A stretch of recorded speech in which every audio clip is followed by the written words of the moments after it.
Chapter 4. Total darkness blotted out the sea, and it became cold and damp. Timothy took the shelter down, and we both pulled our shirts and pants back on. They were stiff from salt and felt clammy. The wind picked up, blowing fine chill spray across the raft. Then the stars came out. We stayed in the middle of the raft, side by side, as it drifted aimlessly over the sea. Stu Cat rubbed his back against the bottoms of my feet, and then curled up down there. I was glad because he was warm. I was thinking that it was very strange for me, a boy from Virginia, to be lying beside this giant Negro out on the ocean. And I guess maybe Timothy was thinking the same thing. Once our bodies touched. We both drew back, but I drew back faster. In Virginia, I knew they'd always lived in their sections of town, and us in ours. A few times I'd gone down through the shacks of Colored Town with my father. They sold spicy crabs in one shack, I remember. I saw them mostly in summer, down by the river, fishing or swimming naked, but I didn't really know any of them. And in Willemstad, I didn't know them very well either.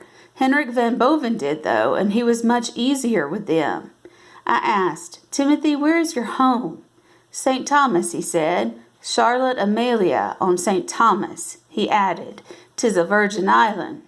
"Then you are American," I said. I remembered from school that we had bought the Virgins from Denmark. He laughed. "I suppose, young boss. I never gave it much thought. I saw all the islands, as well as Venezuela, Colombo, Panama. I just never gave it much thought I was American." I said, "Your parents were African, Timothy." He laughed, low and soft. "Young boss, you want me to say I true come from Africa?" "You say what you want." It was just that Timothy looked very much like the man I'd seen in jungle pictures. Flat nose and heavy lips. He shook his head. "I have no recollection of anything except these islands. 'Tis pure outrageous, but I do not remember anything about a place called Africa." I didn't know if he was telling the truth or not. He looked pure African. I said, "What about your mother?" Now there was a deep laughter in his voice. "'Tis even more outrageous I do not remember a father or my mother. I was raised by a woman called Hannah Gums." "Then you are an orphan," I said. "I guess, young boss, I guess." He was chuckling to himself, rich and deep. I looked over toward him, but again he was just a shadowy shape, a large mound. "How old are you, Timothy?" I asked. "That fact is also very mysterious. Little more than 60, 'cause the muscle in my legs be speaking to me, complain all the time. But to be true, I do not know exact." I was amazed that any man shouldn't know his own age. I was almost certain now that Timothy had indeed come from Africa, but I didn't tell him that. I said, "I'm almost 12. I wanted him to know I was almost 12 so that he would stop treating me as though I were half that age. "That is a very important age," Timothy agreed. "Now you must get some natural sleep. Tomorrow might be a very long day, and we have much to do." I laughed. There we were on that bucking raft with nothing to do except watch for schooners or aircraft. "What do we have to do?" I asked. His eyes groped through the darkness for mine. He came up on his elbows. "Stay alive, young boss. That's what we have to do." Soon it became very cold, and I began shivering. Part of it was coldness, but there was also fear. If the raft tipped over, sharks would slash at us, I knew. My head was aching violently again. During the day, the pain had been dull, but now it was shooting along both sides of my head. Once, sometime during the early night, I felt his hand on my forehead. Then he shifted my body, placing it on the other side of him. He murmured, "Young boss, the wind is shift. You'll be warmer on this side."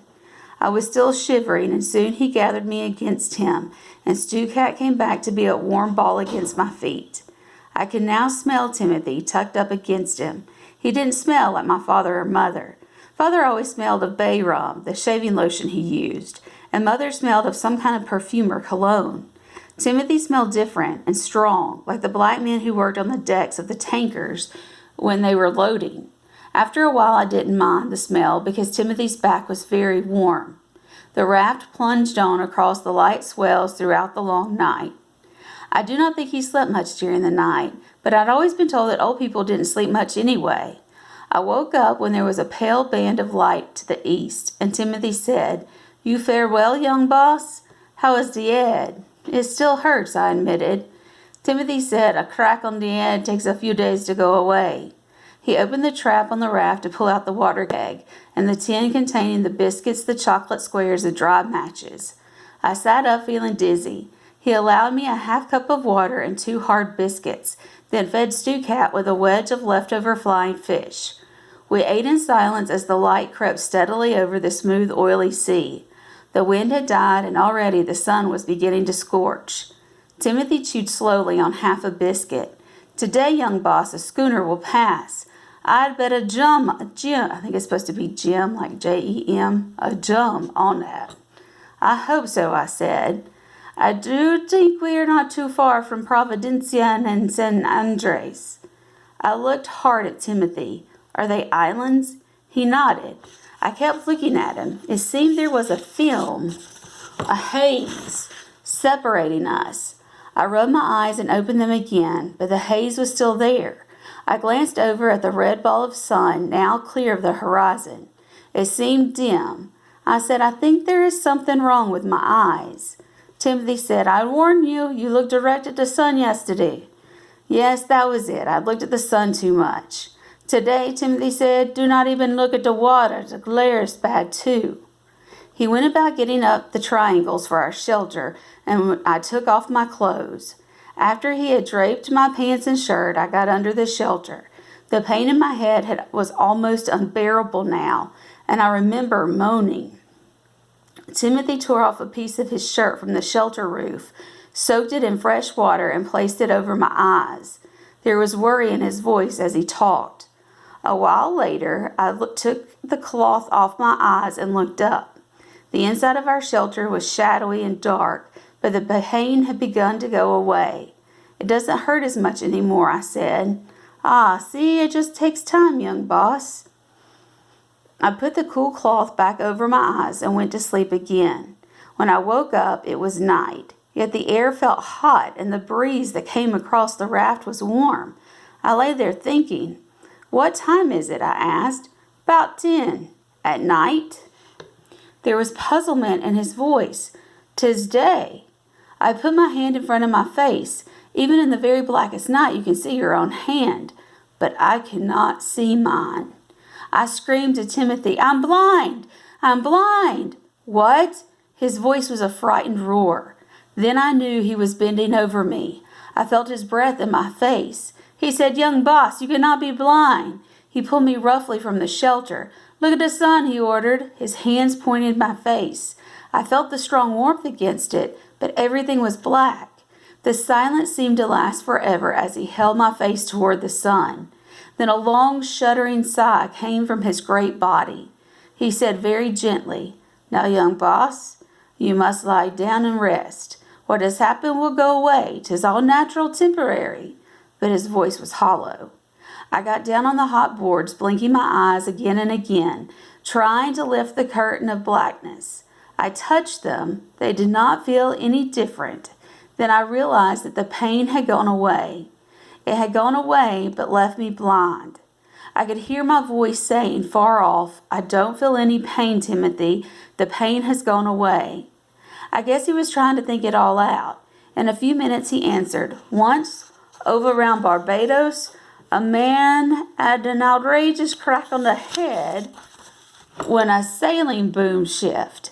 This man was blind too. 3 whole days he saw the night. Didn't it true one way?" "Do you think that will happen to me?" "I think that be true, young boss," he said. Then he became very quiet.